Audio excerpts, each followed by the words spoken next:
ओं श्रीं ह्रीं क्लीं ग्लौं गं गणपतये नमः। वर वरद सर्वजनं मे वशमानय स्वाहा। ॐ ऐं ह्रीं श्रीं श्रीमात्रे नमः। शिवशक्त्यैकरूपिण्यै नमः। ॐ नमः शिवाय। ॐ श्रीगुरुभ्यो नमः। मुगिलचल्ल वेणुगोपाल दत्तात्रेय नमः। श्रीगुरुभ्यो नमः। ॐ श्री शंकराय नमः। ॐ कालभैरवाय नमः। तीक्ष्ण दंष्ट्र कालभैरवाष्टकम्। यं यं यं यच्छरूपं दश दिशि विदितं भूमिकम्पायमानं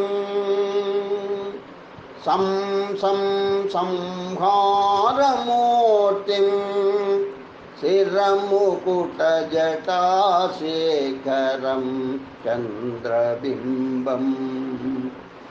यं यं यं यच्छरूपं दश दिशि विदितं भूमिकम्पायमानं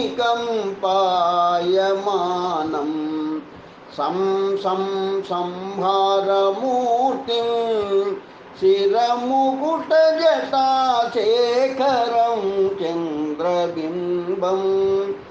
दं दं दं दीर्घकायं विकृतनखमुखं चोर्ध्वरोमं कराळं पं पं पं पापनाशं प्रणमत सततं भैरवं क्षेत्रपालम्। रं रं रं रक्तवर्णं कटिकटिततनुं तीक्ष्णदं श्राकराळं घं घं घं घोषघोषं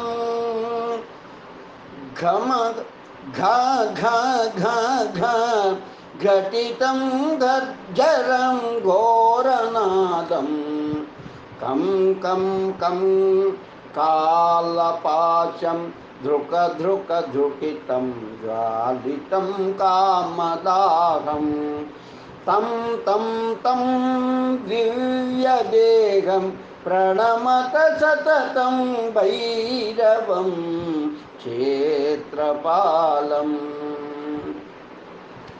लं लं लं लं वदन्तं ललितं दीर्घजिह्वाकराळं लं लं लं लं वदन्तं ललितं दीर्घजिह्वाकराळं धूम धूम धूम धूम रवन्नं पुटविकटमुखं भास्करभीमरूपं धूम धूम धूम धूम रवन्नं पुटविकटमुखं भास्करं भीमरूपम्।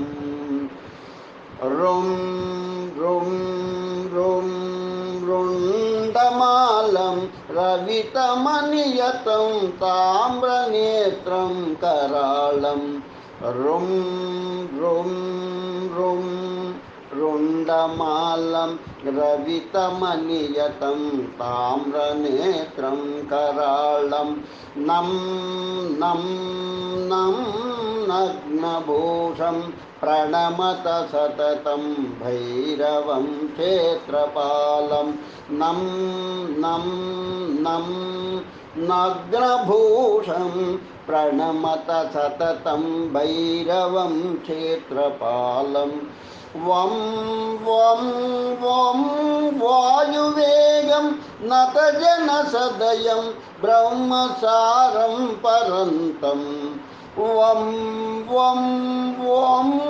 वायुवेगं नतजनसदयं ब्रह्मसारं परन्तं खं खं खं खड्गहस्तं त्रिभुवनविलयं भास्करं भीमरूपं खं खं खं खड्गहस्तं त्रिभुवनविलयं भास्करं भीमरूपं चं चं चं चलित्वा चल चलिताचालितं भूमिचक्रं चं चं चं चलित्वा चल चलिताचालितं भूमिचक्रं मं मं मं मायिरूपं प्रणमत सततं भैरवं क्षेत्रपालं मं मं मं मायिरूपं प्रणमत सततं भैरवं क्षेत्रपालं शं शं शं शङ्खहस्तं शशिकरधवलं मोक्षसम्पूर्णतेजं मं मं मं मं महान्तं कुलमकुलकुलं मन्त्रगुप्तं सुनित्यं यं यं यं भूतनादं किलिकिलिकिलितं बालकेलिप्रधानम्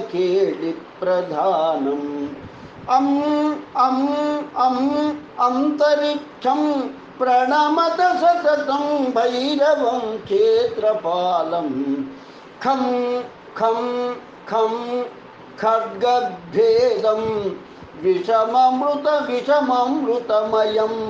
कालकालं करालं छं छं छं क्षिप्रवेगं दह दह दहनं तप्तसन्दीप्यमानं हौं हौं हौंकारनादं प्रकटितगगनं गर्जितैर्भूमिकम्पं वं वं वं वाललीलं प्रणमत सततं भैरवं क्षेत्रपालं सं सं सं सिद्धियोगं सकलगुणमखं देवदेवं प्रसन्नं पं पं पं पद्मनाभं हरिहरमयनं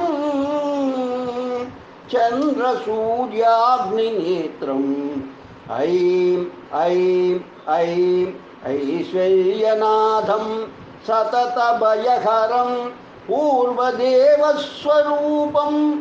रौं रौं रौं रौद्ररूपं प्रणमत सततं भैरवं क्षेत्रपालं हं हं हं हंसयानं हसितकलहकं मुक्तयोगाट्टहासं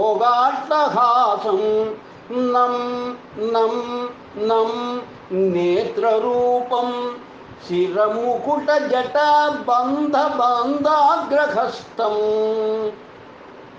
तं तं तं टङ्कारनादं त्रिशदलटलटं कामगर्वापहारं भुं भुं भुं भूतनादं प्रणमत सततं भैरवं क्षेत्रपालम् इत्येवं कामयुक्तं प्रपठति नियतं भैरवस्याष्टकं यो निर्विघ्नं दुःखनाशं सुरभयहरणं ढाकिनी शाकिनीनां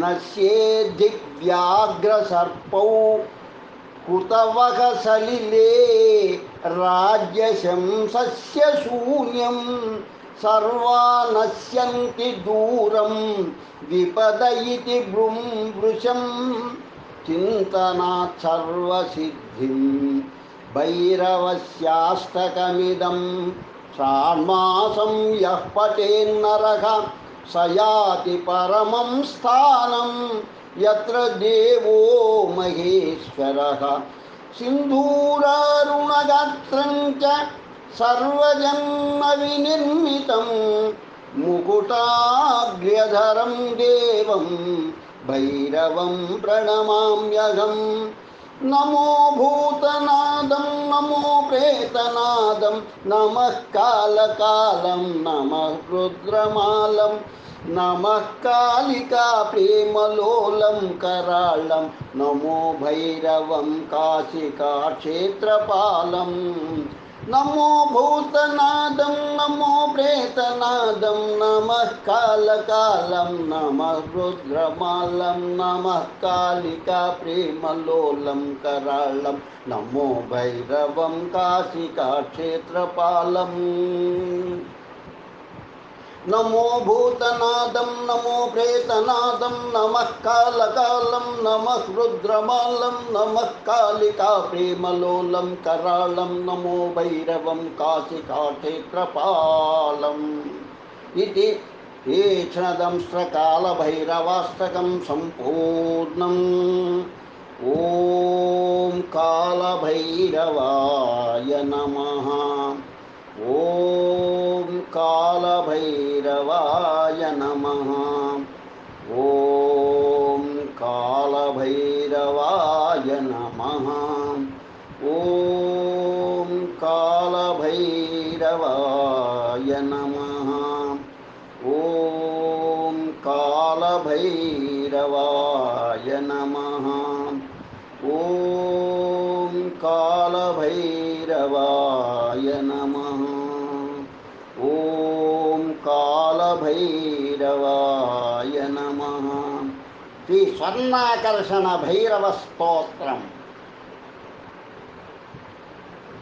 ॐ अस्य श्री स्वर्णाकर्षण भैरव स्तोत्र महामन्त्रस्य ब्रह्मा ऋषिः अनुष्टुप् छन्दः हे स्वर्णाकर्षण भैरवो देवता ह्रीं बीजं क्लीं शक्तिः सह कीलकं मम दारिद्र्यनाशाद्ये पाठे विनियोगः ऋष्यादिन्यासः ब्रह्मर्षये नमः शिरसि अनुष्टुप् छन्दसे नमः मुखे स्वर्णाकर्षण भैरवाय नमः हृदि ह्रीं बीजाय नमः गुह्ये क्लीं शक्तये नमः पादयोः सह कीलकाय नमः नाभौ विनियोगाय नमः सर्वाङ्गे ह्रां ह्रीं ह्रूं इति करषडङ्गन्यासः ध्यानम् पारिजातद्रुमकान्तारे स्थितिमाणिक्यमण्डपे सिंहासनगतं वन्दे भैरवं स्वर्णदायकं गाङ्गेयपात्रं डमरुं त्रिशूलं वरं करः सन्धततं त्रिनेत्रम् देव्यायुतं तप्तसुवर्णवर्ण स्वर्णाकर्षण भैरवमाश्रयामि मन्त्रम् ॐ ऐं ह्रीं श्रीं ऐं श्रीं आपदुद्धारणाय ह्रां ह्रीं ह्रूं अजामलवद्याय लोकेश्वराय स्वर्णाकर्षण भैरवाय मम दारिद्र्यविद्वेषणाय महाभैरवाय नमः श्रीं ह्रीं ऐं नमस्तेस्तु भैरवाय ब्रह्म विष्णु शिवात्मने नमस्त्रैलोक्यवन्द्याय वरदाय परात्मने रत्नसिंहासनस्थाय दिव्याभरणशोभिने दिव्यमाल्यविभूषाय नमस्ते दिव्यमूर्तये नमस्ते अनेकहस्ताय अनेकशिरसे नमः नमस्ते अनेकनेत्राय अनेकविभवे नमः नमस्ते अनेककण्ठाय अनेकांशाय ते नमः नमोऽस्त्वनेकैश्वर्याय अनेकदिव्यतेजसे अनेकायुधयुक्ताय अनेकसुरसेविने अनेकगुणयुक्ताय महादेवाय ते नमः नमो दारिद्र्यकालाय महासम्पत्प्रदायिने श्रीभैरवीप्रयुक्ताय त्रिलोकेशाय ते नमः दिगम्बर नमस्तुभ्यं दिगीशाय नमो नमः नमोऽस्तु दैत्यकालाय पापकालाय ते नमः सर्वज्ञाय नमस्तुभ्यं नमस्ते दिव्यचक्षुषे अजिताय नमस्तुभ्यं हितामित्राय ते नमः नमस्ते रुद्रपुत्राय गणनाथाय ते नमः नमस्ते वीरवीराय महावीराय ते नमः नमोऽस्त्वनन्तवीर्याय महाघोराय ते नमः नमस्ते घोरघोराय विश्वघोराय ते नमः नमः उग्राय शान्ताय भक्तेभ्यः शान्तिदायिने गुरवे सर्वलोकानां नमः प्रणवरूपिणे नमस्ते वाग्भवाख्याय दीर्घकामाय ते नमः नमस्ते कामराजाय योषित्कामाय ते नमः दीर्घमाया स्वरूपाय महामायापते नमः रुष्टिमाया स्वरूपाय विसर्गाय संज्ञायिने रुद्रलोकेश पूज्याय शापदुद्धारणाय च नमो अजामलबद्धाय सुवर्णाकर्षणाय ते नमो नमो भैरवाय महादारिद्र्यनाशिने उन्मूलनकर्मकर्मषाय लक्ष्म्या सर्वदा नमः नमो लोकत्रयेशाय स्वानन्दनिहिताय ते नमः श्रीबीजरूपाय सर्वकामप्रदायिने नमो महाभैरवाय श्रीरूपाय नमो नमः धनाद्यक्ष नमस्तुभ्यं शरण्याय नमो नमः नमः प्रसन्नरूपाय आदिदेवाय ते नमः नमस्ते मन्त्ररूपाय नमस्ते रत्नरूपिणे नमस्ते स्वर्णरूपाय सुवर्णाय नमो नमः नमः सुवर्णवर्णाय महापुण्याय ते नमः नमः शुद्धाय बुद्धाय नमः संसारतारिणे नमो देवाय गुह्याय प्रबलाय नमो नमः नमस्ते बलरूपाय परेषां बलनाशिने नमस्ते स्वर्गसंस्थाय नमो भूर्लोकवासिने नमः पातालवासाय निराधाराय ते नमः नमो नमः स्वतन्त्राय अनन्ताय नमो नमः द्विभुजाय नमस्तुभ्यं भुजत्रयसुशोभिने नमो अणिमादिसिद्धाय वह्नहस्ताय ते नमः पूर्णचन्द्रप्रतीकाश वदनाम्भोजशोभिने नमस्ते स्वर्णरूपाय वह्नालङ्कारशोभिने नमः स्वर्णकलशाय पन्नाकर्षणाय पन्नाभाय च ते नमः नमस्ते स्वर्णकण्ठाय स्वर्णालङ्कारधारिणे स्वर्णसिंहासनस्थाय स्वर्णपादाय ते नमः नमः स्वर्णाभपाराय स्वर्णकाञ्ची सुशोभिने नमस्ते स्वर्णजङ्घाय भक्तकामसुखात्मने नमस्ते स्वन्नभक्तानां कल्पवृक्षस्वरूपिणे चिन्तामणिस्वरूपाय नमो ब्रह्मादिसेविने कल्पद्रुमादःसंस्थाय बहुस्वर्णप्रदायिने नमो हेमादिकर्षाय भैरवाय नमो नमः सवेनादेन सन्तुष्टो भवलोकेश भैरव पश्य मां करुणाविष्टा शरणागतवत्सला श्रीभैरवदनाध्यक्षा शरणं त्वां भजाम्यहं प्रसीद सकलान् कामान् प्रयच्छ मम सर्वदा फलश्रुतिः श्रीमहाभैरवस्येदं स्तोत्रसूक्तं सुदुर्लभं मन्त्रात्मकं महापुण्यं सर्वैश्वर्यप्रदायकं यः पठेन्नित्यमेकाग्रं